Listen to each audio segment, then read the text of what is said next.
Raihlah ilmu dan untuk meraih ilmu, belajarlah untuk tenang dan sabar dari Umar Al-Khattab.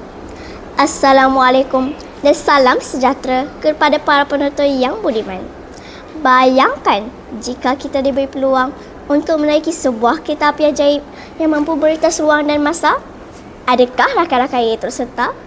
Sebelum saya teruskan tentang buku kegemaran saya ingin memperkenalkan diri saya. Saya Siti Aminah binti Ahmad Faisal dan berumur 11 tahun.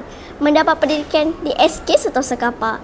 Saya amat gemar membaca, terutamanya novel-novel penuh dengan pengajaran dan nilai-nilai kehidupan. Antara novel yang memberi impak mendalam kepada saya ialah Stesen Hikayat karya Osmandin. Stesen Hikayat adalah sebuah buku karya Osmandin yang diterbit pada bulan Mei 2025 oleh PTS Media Group. Buku ini mengandungi 305 halaman bercetak. Osmandin adalah seorang penulis yang aktif menghasilkan karya dalam pelbagai genre, termasuk menggabungkan elemen fantasi dengan realiti kehidupan dan pengabaraan fiction science dan nilai-nilai kemanusiaan yang universal. Menjadikannya sebuah bacaan bukan sahaja menghiburkan, tetapi memberi pengajaran yang berharga dan relevan kehidupan seharian. Antara karya terkenal beliau termasuk Kota Tanpa Langit dan Pada Masa Yang Terhenti, yang masing-masing menyentuh tema kehidupan, kematian dan hubungan manusia. Biarlah imajinasimu terbang bebas.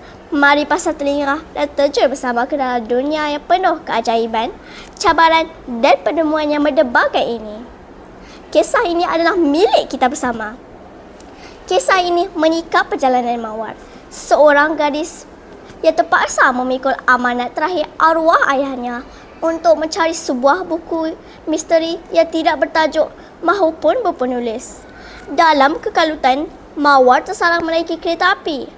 Lalu, di stesen, dia bertemu dengan Awang Batil, seorang penjual buku gerabak yang misteri.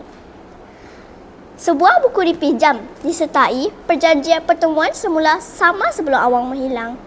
Panjang lagi perjalanan saudari. Tidaklah sunyi kalau ada cerita yang menjadi teman. Hidup Mawar bergelut antara duka pemikir ayah dan tekad memenaikan amanat. Dalam pencarian Mawar untuk mencari Awang, seorang lelaki tua muncul dan menghulurkan tiket Sinarai Hikayat, sebuah kereta api purba yang melayang di awan. Dengan gerabak ajaib dan pustaka hidup seperti Hogwarts dalam kisah popular Harry Potter, ruang santapan dan bilik tidur yang unik. Seronokkah jika kereta api ini benar-benar wujud dalam dunia kita? Hahaha, percuma saja. Ini hanya sebuah kisah imajinasi yang mempunyai pengajaran yang boleh diambil daripadanya. Bijakkah penulis membawa kita seolah-olah ke dunia magic dan fantasi? Saya suka berangan. Bagaimana dengan kawan-kawan?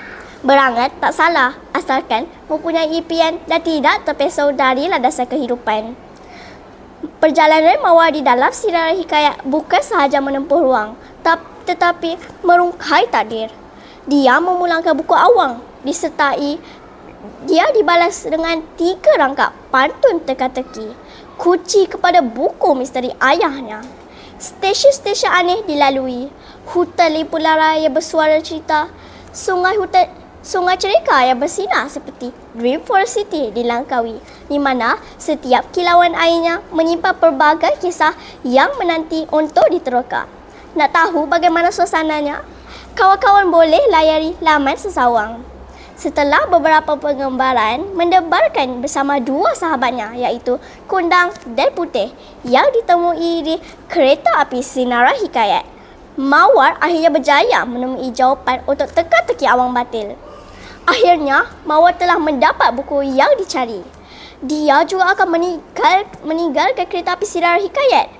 Pada saat perpisahan, Mawar meminta Awang Batil melepaskan topinya. Rupa-rupanya, wajah Awang persis wajah ayahnya ketika remaja. Barulah Mawar tahu pengembaraan masa untuk cari buku itu adalah tentang dirinya sendiri. Amanat ayahnya agar dia sentiasa mencintai diri dan ilmu. Ada kisah yang menyentuh hati saya, kasih saya yang utuh, persahabatan yang erat dan pengorbanan dituntut dalam mencari sebuah kepastian dirukai dalam buku ini. Banyak pengajaran yang boleh kita dapati dari cerita yang juga menekankan kepentingan dan cerita terhadap ilmu dan sebagai cerita warisan budaya. Jalan cerita dan ilustrasi buku ini pasti akan menambah hati para pembaca. Sekian, terima kasih.